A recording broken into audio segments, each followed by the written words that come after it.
Here's Flanders' Friend, chapter 57, entitled Stuff. Arthur woke in a wonderful mood. He could hear the tinkle of the melting snow and the sound of the birds singing. Spring was definitely on its way, he thought happily, and he was glad to have sent the thugs packing. He couldn't wait to tell Tim. It still had his old fire going from tricks he had learnt in his army days. He loved to watch it burning, it gave him hope. Arthur watched the dying embers of the fire and he wondered what he was going to do for the rest of the day. He had been poring over the books, but now he fancied stretching his legs, and he was feeling creaky like an old armchair. Arthur decided to walk through the woods and take in the beauty of the scenery, and he marched on. And he fastened his big old boots tightly and he marched on. He loved the snap of the twigs under his feet, and he looked down at the patterns which his boots made in the ground.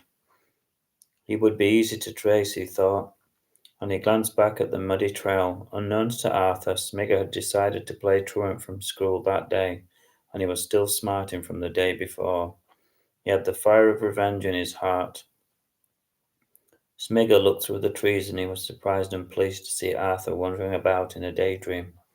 This is fate, thought Smigger, and he searched around for a weapon. He didn't want to be seen. He was happy in his anonymity.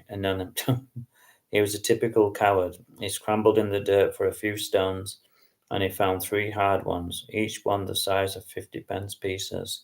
Arthur was admiring a beautiful purple-coloured butterfly when the first stone sailed over his head unnoticed. The second stone grazed the side of his face, and he lifted his hand to his face confusedly to feel a small trickle of blood. Smigger grinned with a cruel satisfaction.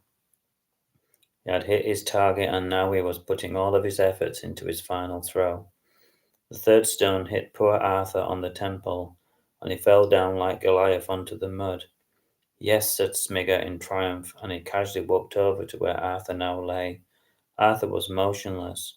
Smigger bent down and he checked Arthur's pocket for money. He was that low. He came up empty-handed, typically, he thought, for a tramp, and he stepped over Arthur's bloodied body and he went on his way unconcerned.